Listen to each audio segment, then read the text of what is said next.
नमस्कार दोस्तों, हमारे YouTube चैनल पर आपका हार्दिक स्वागत है। आज हम लेके आए हैं करेंट अफेयर के बहुत ही महत्वपूर्ण प्रश्न जो कि आने वाले प्रतियोगी परीक्षा के लिए बहुत ही फ़ायदेमंद रहेंगे। जैसे यूपीजीएससी लेक्चर, हाल ही में होने वाली परीक्षा है यूपीपीसीएस की, और तमाम ऐसी परीक्षाएं जिनमें करंट अफेयर के पूछे जाते हैं, तो बहुत ही महत्वपूर्ण क्वेश्चन लेके आए। आइए चलिए देखते हैं। पहला, भारत का पॉलिनेटर पार्क।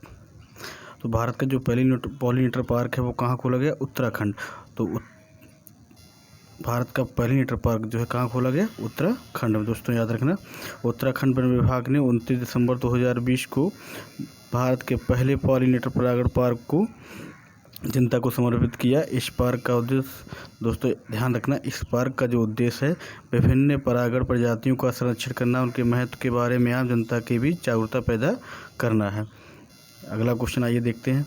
मेघालय में भारत के सबसे लंबे रोड आर्क ब्रिज का उद्घाटन। दोस्तों तो मेघालय में क्या होगा दोस्तों? भारत के सबसे लंबे रोड आर्क ब्रिज का उद्घाटन। इंपॉर्टेंट क्वेश्चन है दोस्तों, कहीं ना कहीं फंसने के चांस रहेंगे इस क्वेश्चन के।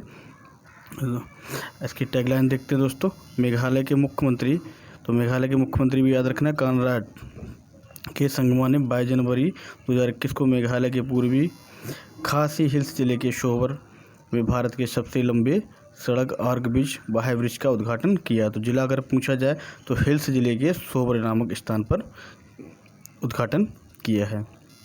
इस आर्क ब्रिज का निर्माण उत्तर पूर्व क्षेत्र के विकास मंत्रालय ने non lapse centre pool of resource के अंतर्गत 49.395 करोड़ की अनुमति लागत से किया है। ये भी ध्यान रखना, अगर राशि पूछी जाए तो 49.395 करोड़ की अनुमानित लागत से किया है।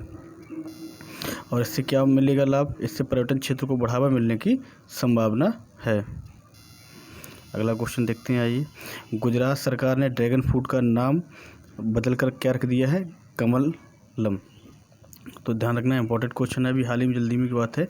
गुजरात सरकार ने ड्रैगन फ्रूट का जो नाम बदलकर रख दिया वो क्या रख दिया है? कमलम। दोस्तों तो ध्यान रखना, क्या? कमलम। ये गुलाबी टाइप का फल है। जो गुजरात के मुख्यमंत्री विजय रूपाणी, जो गुजरात के मुख्यमंत्री दोस्त कौन है? विजय रूपाणी। विजय रूपाणी ने 19 जनवरी 2021 को ड्रैगन फ्रूट का नाम बदलकर कमलम रखने का प्रस्ताव भेजा है, क्योंकि ये फल बाहरी आकार कमल के फूल की तरह है। अगर पेपर में पूछा जाए ड्रैगन फ्रूट किस तरह की आकृति का है, तो कमल के फूल की तरह बताना। तो कमलम एक संस्कृत शब्द है जिसका अर्थ कमल है। कमलम को पेटेंट के लिए भी आवेदन किया गया। यह जो ड्रैगन फ्रूट है, पीसीएस आईएएस एग्जाम के लिए ये महत्वपूर्ण टैगलाइन है। ड्रैगन फ्रूट दक्षिण एशिया और मध्य अमेरिका में स्वदेशी जंगली फैक्ट्स की एक प्रजाति का फल है, जहाँ इसे पिटिया एपिथोया कहता कहा जाता है। दोस्तों याद रखना, इसे पिटिया एपिथोया कहा जाता है। यह फ्रूट दुनिया का सबसे बड़ा उत्पादक एवं निर्यातक है वो इसका कौन है? वियतनाम है। यहाँ इसे थान लोंग कहते हैं। तो इसे वियतनाम में क्या कहते हैं दोस्तों? थान लोंग कहते हैं, याद रखना। अगला क्वेश्चन देखते हैं।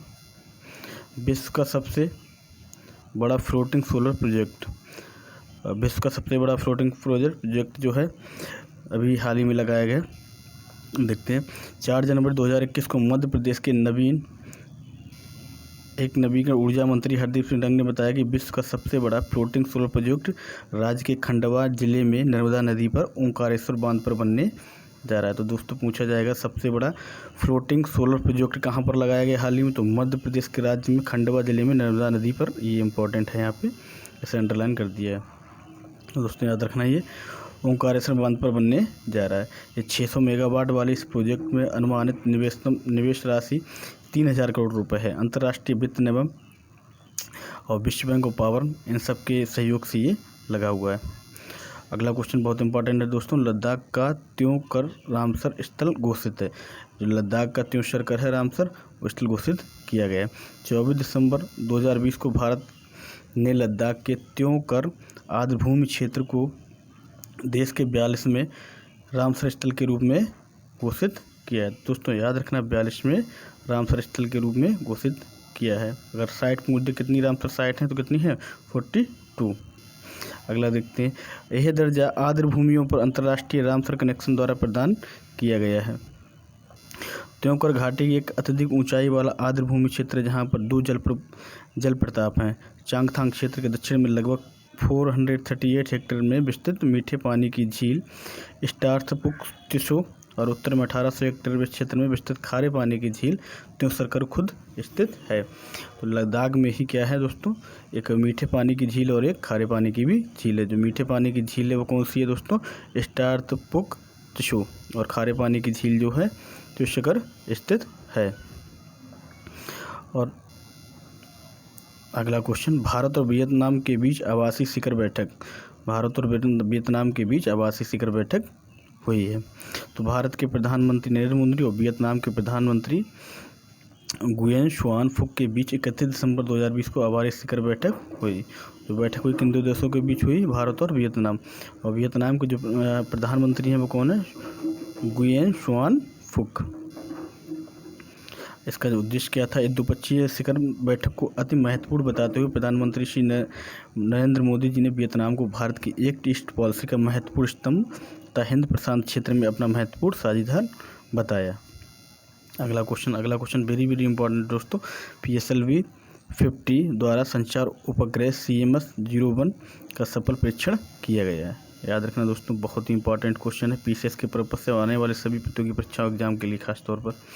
तो आइए देखते हैं इसके बारे में। भारतीय अंतरिक्ष अनुसंधान संगठन इसरो द्वारा 17 दिसंबर 2020 को ध्रुवीय उपग्रह प्रक्षेपण वाहन PSLV 50 द्वारा स्वदेशी संचार उपग्रह CMS-01 का सफल परीक्षण किया गया। इस उपग्रह का प्रक्षेपण श्रीहरिकोटा स्थित सतीश धवन अंतरिक्ष केंद्र से किया गया। दोस्तों ध्यान रखना, इसका जो पूछ सकता है कि कहाँ से किया गया, श्रीहरिकोटा सतीश धवन अंतरिक्ष केंद्र से किया गया है।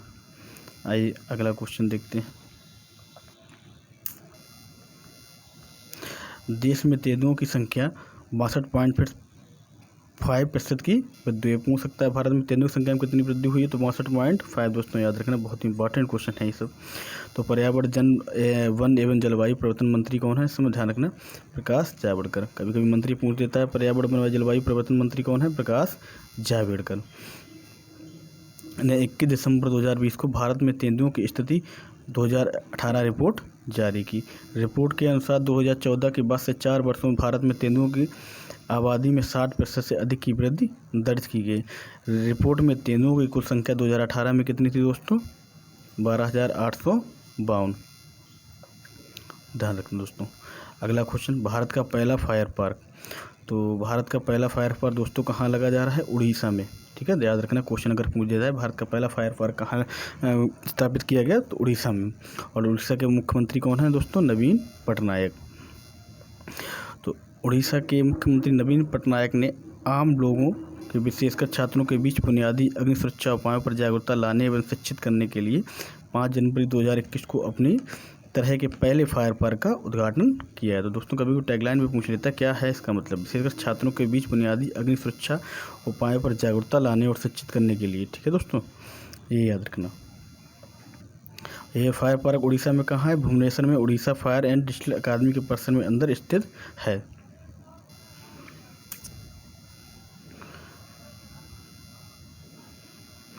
अगला क्वेश्चन दोस्तों बहुत ही इंपॉर्टेंट, वेरी वेरी इंपॉर्टेंट। 2 नए चिड़ियाघर का केंद्र को मंजूरी सरकार ने दी है हाल ही में। तो देखिए कहाँ कहाँ है ये। तो केंद्रीय पर्यावरण वन एवं जलवायु परिवर्तन मंत्री प्रकाश जावड़ेकर की अध्यक्षता में 7 दिसंबर 2020 को केंद्रीय चिड़ियाघर प्राधिकरण की 37वीं आम सभा की बैठक में 2 नए चिड़ियाघर, एक तो बिहार के नालंदा में राजगीर चिड़ियाघर सफारी। ठीक है दोस्तों, याद रखना, 2 चिड़ियाघर हाल ही में जो है दिसंबर में मंजूरी दी गई है।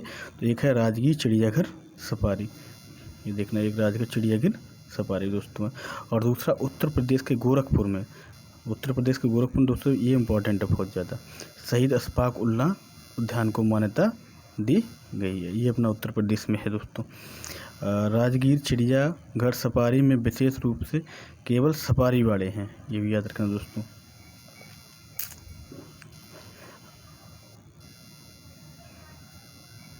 और दोस्तों ये कभी कभी पूछ सकता है कि उत्तर प्रदेश में राज्य में कुल कितने चिड़ियाघर हो गए हैं, तो आपको कितने ऊपर बताना है, 9 चिड़ियाघर हो गए हैं। और ये शहीद अशफाक उल्लाह खां प्राणी उद्यान उत्तर प्रदेश में किस जगह स्थित है दोस्तों, तो आपको ये बताना है गोरखपुर, याद रखना है। बाबा योगीनाथ की ये शहर है एरिया का। अगला क्वेश्चन देखते हैं, संघाई सहयोग संगठन की शिखर बैठक 2020। तो देखिए इसकी टैगलाइन क्या है, संघाई सहयोग संगठन के शासनाध्यक्षों का 19वां नियमित शिखर सम्मेलन भारत की मेज़बानी में 30वें नंबर 2020 को वर्चुअल माध्यम से आयोजित किया गया। तो किस माध्यम से दोस्तों किया गया? वर्चुअल माध्यम से।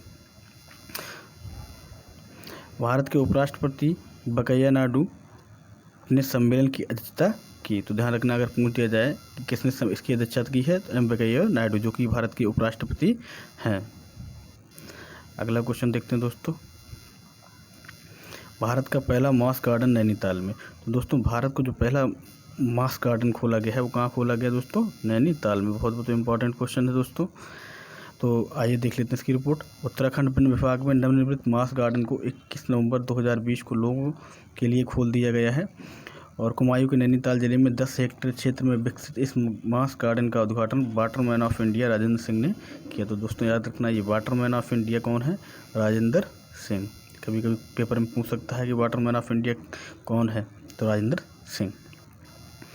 तो राज्य के वन विभाग ने मांस प्रजातियों के अध्ययन हेतु इस गार्डन के निर्माण की अनुमति दी थी। ये IAS या PCS की परीक्षा के लिए बहुत इंपॉर्टेंट है।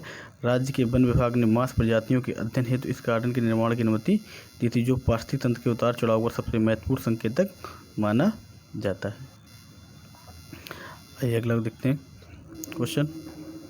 लोनार की उल्का झील रामसर साइट घोषित। ये भी दोस्तों बहुत इंपॉर्टेंट। लोनार झील तो आप जानते हैं दोस्तों कहाँ पर स्थित है, अभी पहले वाले वीडियो हमने बताया भी था लोनार झील का। तो देखो दोस्तों, जो लोनार झील है वो महाराष्ट्र में स्थित है। पहले क्वेश्चन दिया है कि लोनार झील कहाँ पर स्थित है, तो आप बता सकते हैं महाराष्ट्र राज्य में स्थित है। तो देखो 15 नवंबर 2020 को महाराष्ट्र के बुलवारा जिले के लोनार में स्थित उल्का झील को रामसर साइट घोषित किया गया है। तो उल्का झील को कहाँ घोषित किया? रामसर साइट घोषित किया है।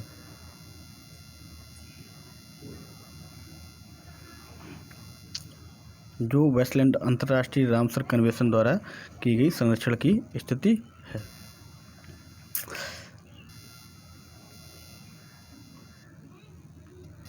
अगला क्वेश्चन दोस्तों देखते हैं।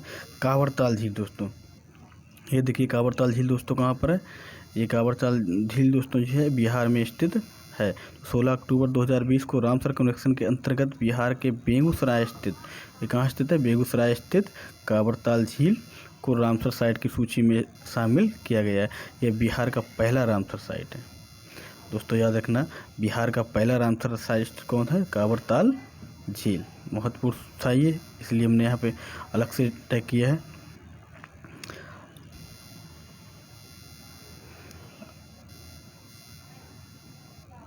इसे भी दोस्तों जरा देख लिया जाए।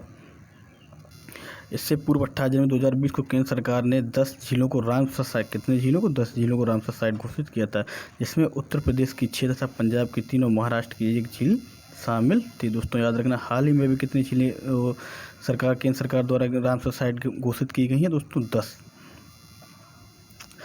और PCS के लिए क्वेश्चन ये बन सकता है कि कांवरताल झील पूर्वोत्तर भारत की सबसे बड़ी झील है और कितने हेक्टेयर में फैली है हुई? तो दोस्तों ये ध्यान रखना, 6311 हेक्टेयर क्षेत्र में फैली हुई है। अगला क्वेश्चन। 100% और सौर ऊर्जा से संचालित पुडुचेरी देश का पहला हवाई अड्डा। तो दोस्तों याद रखना, 100% सौर ऊर्जा से संचालित जो पुडुचेरी देश का पहला हवाई अड्डा बन गया है। ठीक है दोस्तों, याद रखना, पुडुचेरी देश का पहला हवाई अड्डा बन गया। कौन सा? 100% सौर ऊर्जा से संचालित। आइए इसकी व्याख्या कर ली जाए।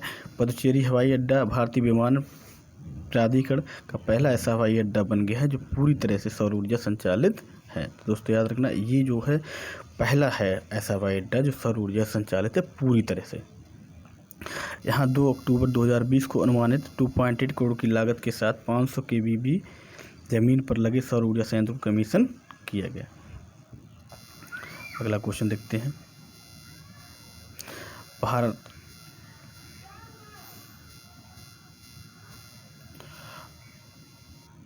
तो दोस्तों ये ध्यान रखना, ये दोनों झीलें जो है कांवरताल झील और आइसलैंड वेस्टलैंड झील जो है उत्तराखंड में है और कांवरताल झील बिहार में, दोनों को क्या किया गया? रामसर साइट घोषित किया गया। दोस्तों आज के लिए इतना वीडियो बनाया था और उम्मीद है आपको अच्छा लगा होगा। तो आप इसको शेयर करिए, सब्सक्राइब करिए और लाइक भी करिए। धन्यवाद दोस्तों।